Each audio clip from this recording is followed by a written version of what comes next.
बहुत ही जुझारू, कर्मशील और संवेदनशील अध्यक्ष सम्माननीय मनमोहन श्यामल जी, हमारे भारत सरकार में मंत्री, पूर्व में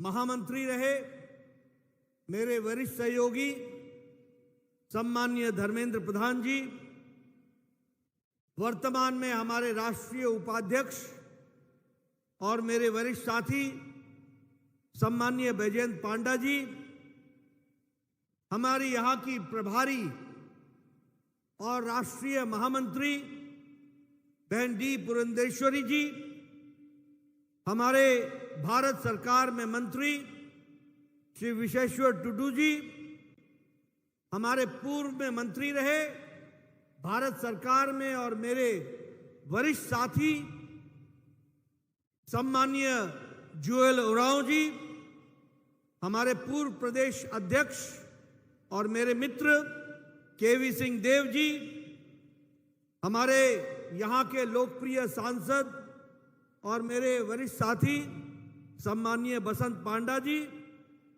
पूर्व में नेता प्रतिपक्ष रहे यहाँ से विधायक सम्माननीय प्रदीप्त नायक जी, यहाँ की लोकप्रिय सांसद बहन संगीता सिंह देव जी, जिला के अध्यक्ष कालाहांडी देवेंद्र मोहंती जी, सुब्रत पाठक जी, हमारे नुआपाड़ा के अध्यक्ष, सभी विधायकगण, सांसदगण, समस्त पदाधिकारीगण, सम्मानित मंच और इतनी बड़ी संख्या में, इतनी गर्मी में एकत्र आए देवियों और सज्जनों और मीडिया के मेरे साथी, प्रिंट मीडिया और इलेक्ट्रॉनिक मीडिया के मेरे साथी, सबसे पहले तो आप सब मेरे साथ जय जगन्नाथ का नारा लगाएंगे।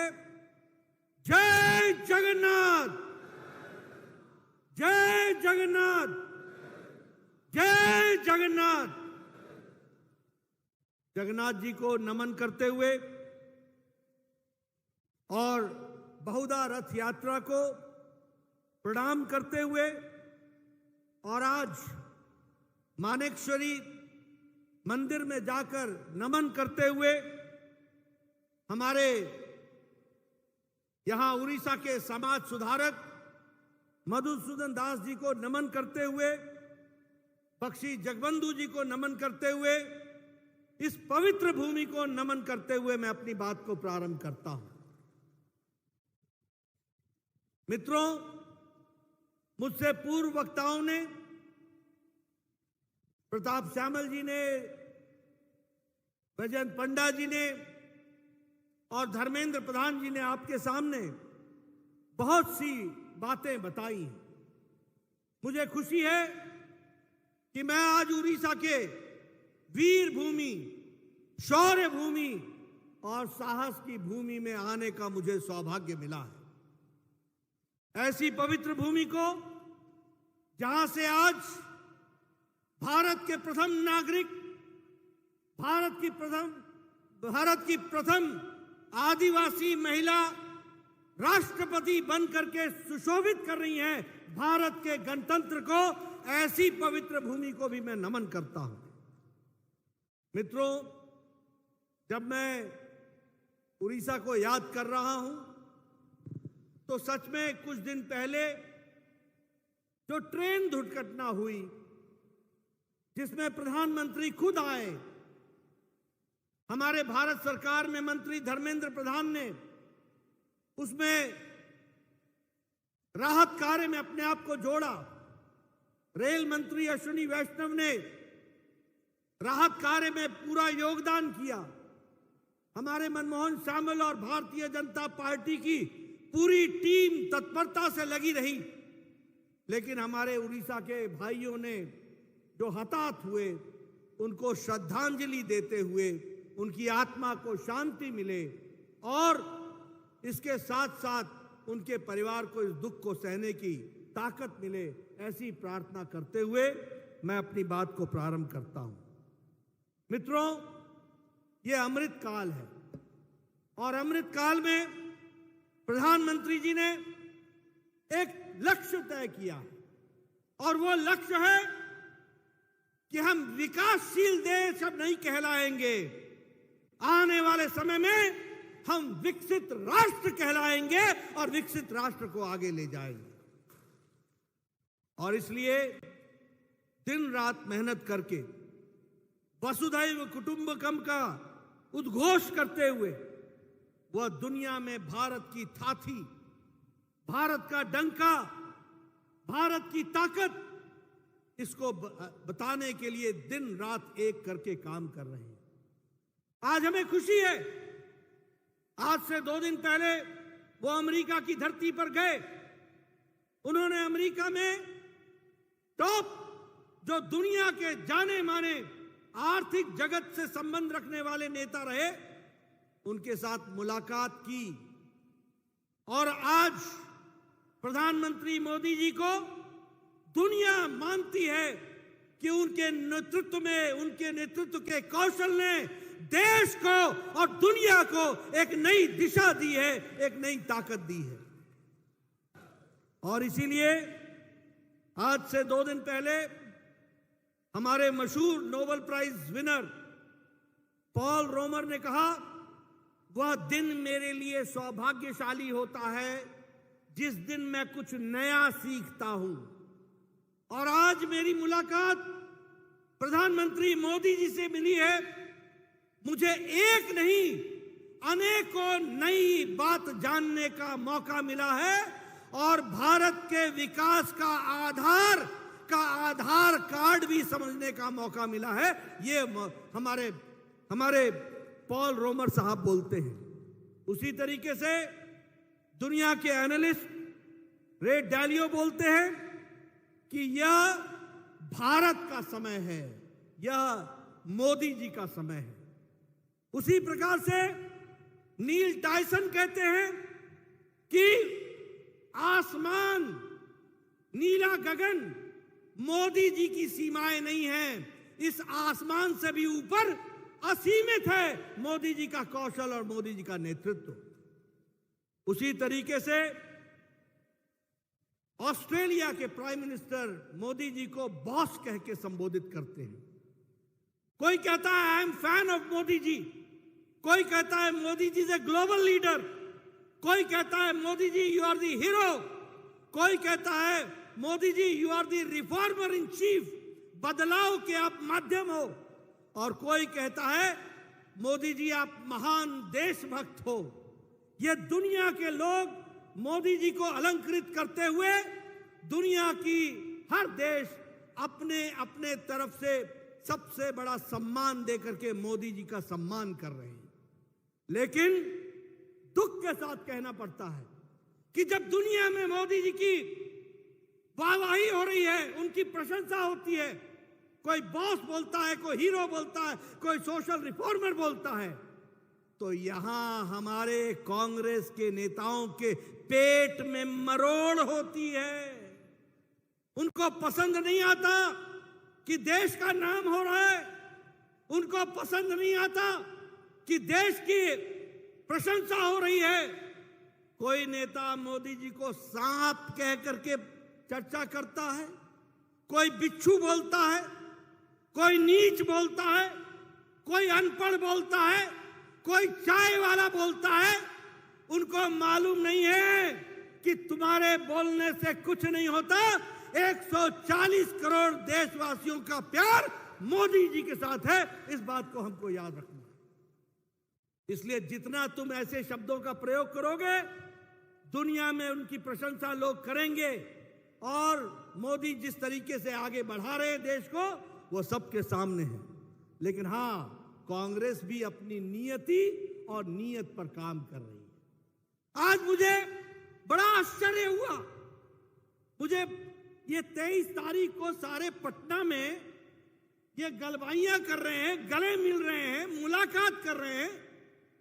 मुझे अपने बचपन का दिन याद आ गया। मेरी पढ़ाई लिखाई पटना में हुई, मेरा जन्म पटना में हुआ, मैं वहां पर मैट्रिक का विद्यार्थी था। यही लालू प्रसाद यादव पूरे 22 महीने जेल, कांग्रेस की इंदिरा गांधी, राहुल की दादी ने इसको जेल में डाला था।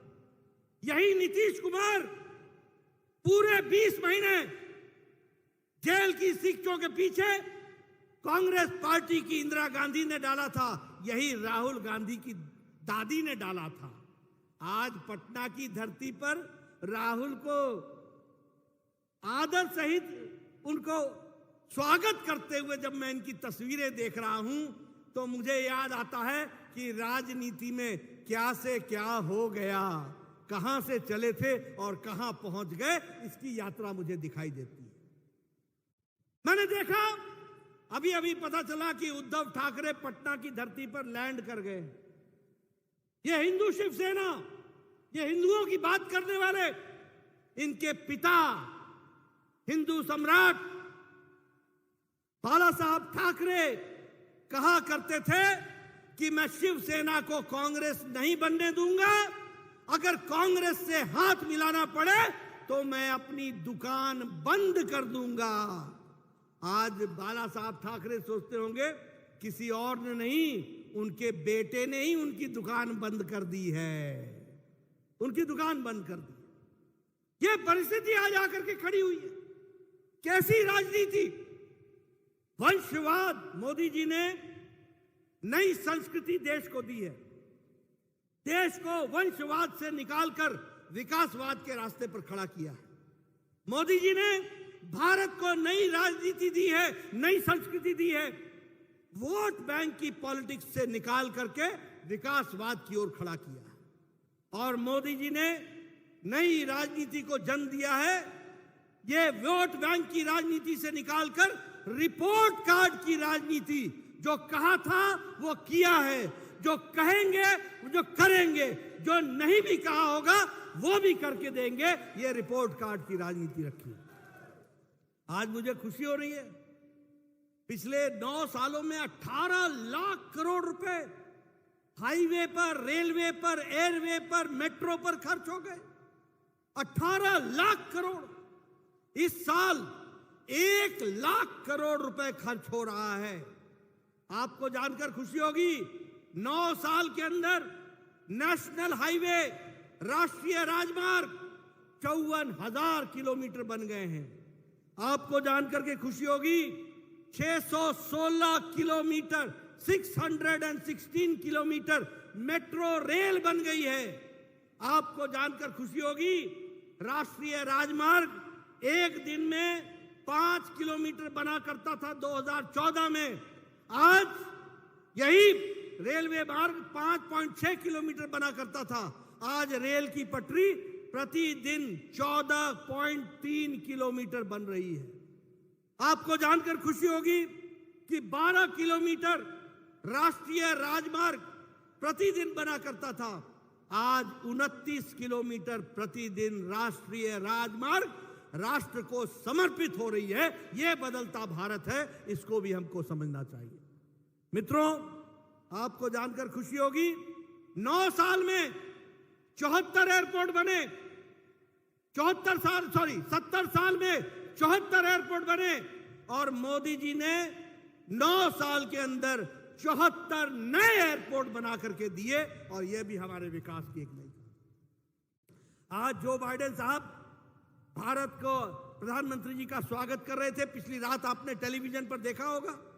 आपको मालूम है, भारत ने, यह बदलता भारत, 470 एयरबस बोइंग, जिसमें 200 बोइंग है और 270 एयरबस है, इसका ऑर्डर भारत ने दिया है। भारत ने 470 बोइंग और एयरबस। जो बाइडेन क्या कहते हैं कि हमारे यहां इससे 10 लाख लोगों को नौकरी मिलेगी और 44 राज्यों में हमारे आर्थिक विकास होगा। ये आज भारत देने की स्थिति में आया है। मैक्रोन, फ्रांस के राष्ट्रपति, वो हस्ताक्षर करते समय वहां उपस्थित होते हैं, और ऋषि सुनक जो ब्रिटेन के प्रधानमंत्री हैं, वो कहते हैं कि रोल्स रॉयस की आप इंजन हमसे ले रहे हो। वो समय दूर नहीं है जब भारत 5वीं नंबर की अर्थव्यवस्था से 3री नंबर की अर्थव्यवस्था बन जाएगा। आज ये भारत की छवि बनी है। मित्रों, मैं विकास की बहुत से आपको आयाम बताना चाहूंगा, लेकिन मैं आपको यह भी बताना चाहता हूं, गांव, गरीब, वंचित, पीड़ित, शोषित, दलित, किसान, युवा, इनकी तस्वीर और तकदीर बदलने का काम और किसी ने नहीं किया। 9 सालों के अंदर प्रधानमंत्री मोदी जी ने करके दिया है, यह भी हम आपको बताना चाहते हैं। आज आपको जानकर आश्चर्य होगा, मैं क्यों कहता हूं कि Orissa is one of the most backward state. आप सोचिए, 23 साल से नवीन बाबू मुख्यमंत्री की कुर्सी पर बैठे हैं। आज प्रधानमंत्री गरीब कल्याण अन्न योजना में जहां 80 करोड़ की जनता को प्रधानमंत्री जी 5 किलो गेहूं या 5 किलो चावल, 1 किलो दाल दे रहे हैं, तो आपको जानकर आश्चर्य होगा कि उड़ीसा जिसकी आबादी 4.5 करोड़ है, उसमें से 3.5 करोड़ प्रधानमंत्री गरीब कल्याण अन्न योजना में अन्न प्राप्त कर रहे हैं। क्या है, कहां पहुंचा दिया? 23 साल से तुम राज कर रहे हो, और मोदी जी ने यही प्रधानमंत्री गरीब कल्याण अन्न योजना के कारण जो भारत की गरीबी 22% पर खड़ी थी, उसको घटा करके 10% से भी कम कर दिया है। यह हमको ध्यान में रखना चाहिए। आपको जानकर के खुशी होगी कि भारत की अति गरीबी अब 1% से भी नीचे आ गई है। 1% से भी नीचे आ गई। यह है बदलता भारत। अब प्रधानमंत्री आवास योजना की मैं बात करूं, 4 करोड़ घर दिए गए, 4 करोड़ प्रधानमंत्री आवास योजना के तहत। और यहां भी आप 72 लाख घर सैंक्शन हो गए, 72 लाख घर, 29 लाख घर बनने का प्रक्रिया शुरू हो गई। लेकिन दुख के साथ कहना पड़ता है, मोदी जी एक तरफ 75 लाख घर उड़ीसा को देते हैं, तो वहीं यहां पर घोटाले पे घोटाला होता है और पात्र को नहीं मिलता है, और जो पात्र नहीं है उसको दिया जाता है। यह घोटाला होता है। मैं चाहूंगा भारत सरकार इंक्वायरी बैठाए। मैं गिरिराज जी से बात करूंगा, और दूध का दूध, पानी का पानी किया जाएगा। उड़ीसा के लोगों को जो पात्र हैं उनको घर मिलेगा, और जो भ्रष्टाचार जिसने किया है उसको जेल भेजा जाएगा। यह व्यवस्था की जाएगी। यह भी मैं आपको बताना चाहता हूं। प्रधानमंत्री स्वच्छता अभियान में भी 11 करोड़ टॉयलेट बने, और 11 करोड़ टॉयलेट में से 71 लाख टॉयलेट हमारे उड़ीसा में बने। यानी सोचिए 9 साल पहले क्या स्थिति थी। 71 लाख इज्जत घर, मतलब 71 लाख बहनें अपने दैनिक जीवन के क्रम के लिए खेतों में जाया करती थी। कैसा भारत था, कैसा उड़ीसा था। आज 11 करोड़ लोगों को इज्जत देने का काम किया है तो नरेंद्र मोदी ने किया है। अगर 71 लाख बहनों को इज्जत देने का काम किया है तो नरेंद्र मोदी जी ने उड़ीसा की बहनों को किया है। यह भी आपको ध्यान रखना चाहिए। जल जीवन मिशन में 9.9 करोड़ यानी 9 करोड़ 90 लाख लोगों के घर में 9 करोड़ 90 लाख लोगों के घर में पानी पहुंचाने का काम मोदी जी ने किया है, जिसमें 51 लाख उड़ीसा में घरों में पानी पहुंचाया गया है। आयुष्मान भारत में 11 करोड़ लोगों को जोड़ा गया। लेकिन यहां पर हमारे नवीन बाबू ने कहा चाइना चाहिए नहीं, हम आपको 5 लाख रुपए का हेल्थ कवर देना चाहते हैं। लेकिन नवीन बाबू नहीं चाहते कि उड़ीसा की जनता को मोदी जी का हेल्थ कवर पहुंच सके और आपके स्वास्थ्य की रक्षा हो सके।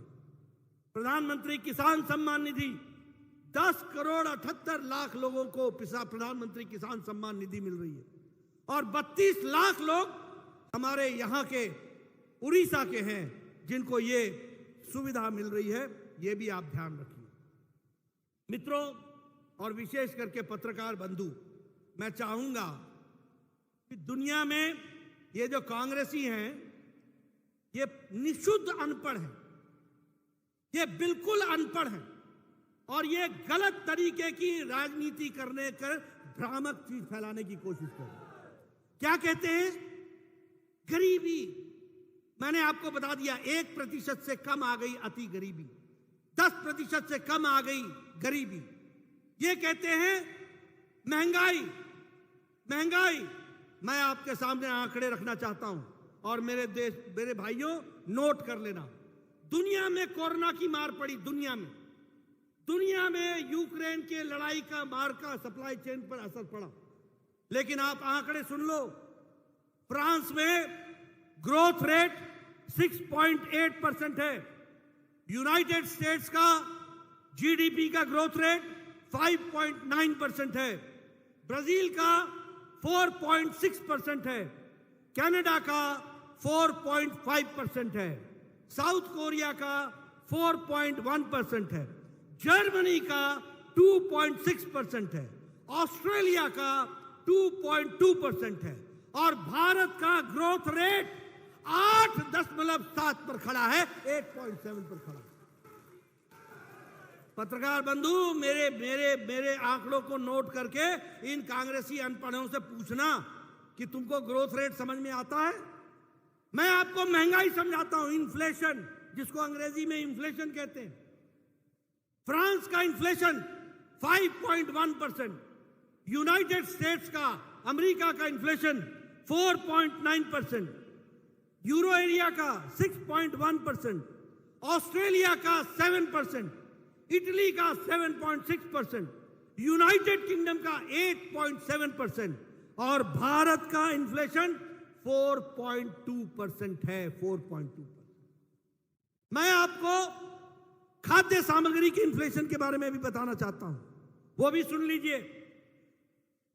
फ्रांस का खाद्य सामग्री, खाने की सामग्री का इन्फ्लेशन, महंगाई, फ्रांस की 14.3%, यूनाइटेड स्टेट्स की 6.7%, जर्मनी की 14.5%, यूरोप की 16.41%, स्वीडन की 16.86%, यूनाइटेड किंगडम इंग्लैंड की 19%, पाकिस्तान 48.65% और भारत 2.9%, 2.9%।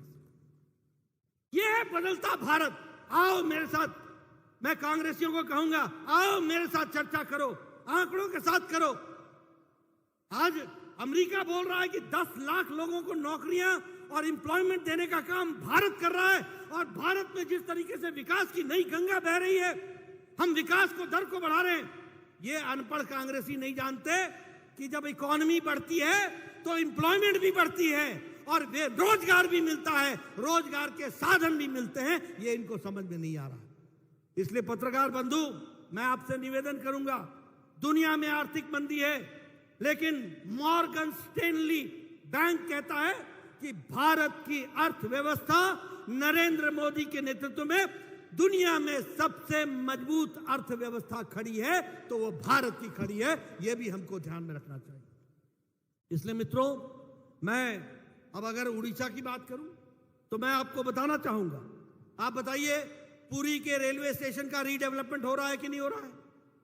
आप बताइए कटक के रेलवे स्टेशन का रीडेवलपमेंट हो रहा है कि नहीं हो रहा है? आप बताइए भुवनेश्वर के रेलवे स्टेशन का रीडेवलपमेंट हो रहा है कि नहीं हो रहा है? आप बताइए उड़ीसा में सारे रेलवे ट्रैक इलेक्ट्रिफिकेशन हो गया है कि नहीं हो गया है? उड़ीसा के सारे रेलवे ट्रैक का इलेक्ट्रिफिकेशन हो गया है। जल जीवन मिशन में 3,323 करोड़ रुपए इस साल खर्च हो रहे हैं। उसी तरीके से आपको परमानेंट कैंपस जो है उसका foundation stone Indian institute of management का संबलपुर में रख दिया गया है और उसमें भी 401 करोड़ रुपए खर्च हो रहे हैं। Indian institute of science and education and research, इसमें 1,582 करोड़ रुपए खर्च हो रहे हैं। उसी तरीके से skill India international centre, skill development institute Bhubaneswar में, वह भी आज विराजमान होकर के खड़ा है। मैं हमारे धर्मेंद्र जी को इसके लिए बधाई देना चाहूंगा। ये स्किल डेवलपमेंट मिनिस्टर थे। उड़ीसा को मोदी जी ने skill India international centre at skill development institute बना करके दिया है। उसी तरीके से सॉफ्टवेयर टेक्नोलॉजी पार्क ये भी संबलपुर में बना करके दिया है। गति शक्ति में मल्टी मॉडल कार्गो टर्मिनल दिया है। और उसी तरीके से 104 एकलव्य मॉडल रेजिडेंशियल स्कूल बनाए जा रहे हैं, जिसमें 32 स्कूल फंक्शनल हो गए हैं। ये भी आप ध्यान रखिए।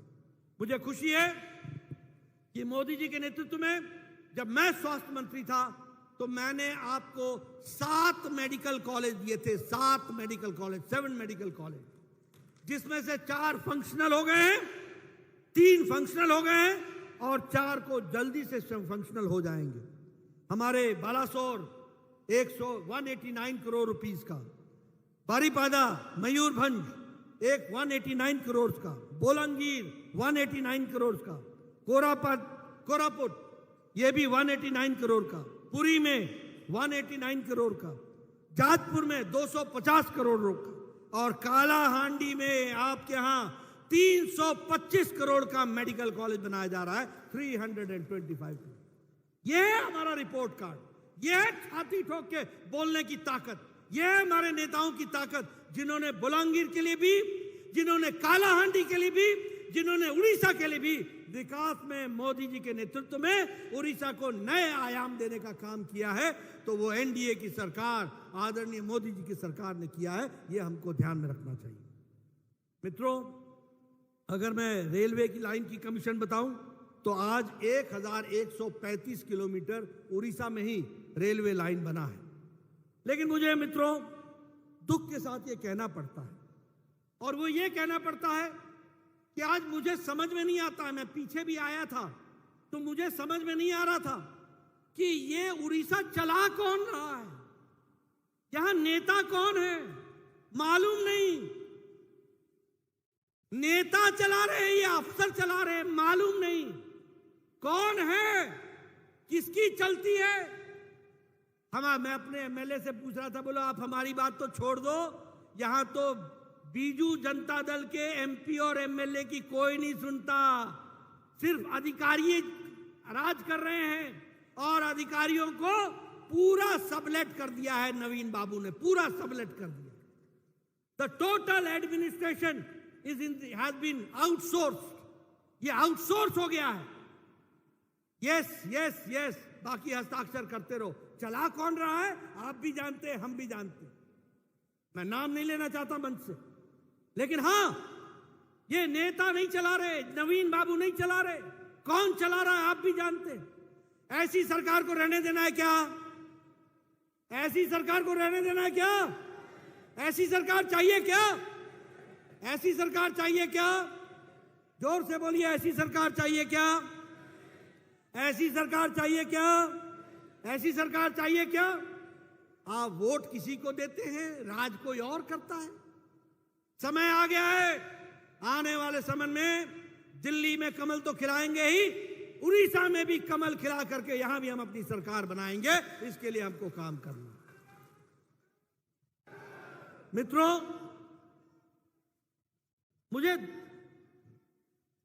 मुझे दुख होता है कि सबसे पर कैपिटा इनकम सबसे कम उड़ीसा की। मुझे दुख होता है सबसे कम आमदनी किसानों में उड़ीसा की। सबसे ज्यादा महिला उत्पीड़न, महिलाओं का शोषण उड़ीसा में। और उसी के साथ साथ यहां पर भ्रष्टाचार, आकंठ भ्रष्टाचार में डूबा हुआ। 50% वाला राज हो गया, 50% वाला। 50 कमीशन तो 50 धरती पर लगेगा। पता नहीं कमीशन कहां कहां हो रहा है। और यहीं पर नवीन बाबू ने कहा था कि मैं हर ब्लॉक को कोल्ड स्टोरेज दूंगा। यही नवीन बाबू ने कहा था कि मैं हर ब्लॉक में 35% सिंचित भूमि कर दूंगा। हो गया क्या? हुआ क्या? हुआ क्या? मित्रों, ऐसी सरकार को रहने का कोई अधिकार नहीं है। मुझे दुख होता है। प्रधानमंत्री आवास योजना का नाम बदल दो, प्रधानमंत्री गरीब कल्याण अन्न योजना का नाम बदल दो, अपने नाम लगा दो, नाम लगाने से कुछ नहीं होता, दिल पे उड़ीसा की जनता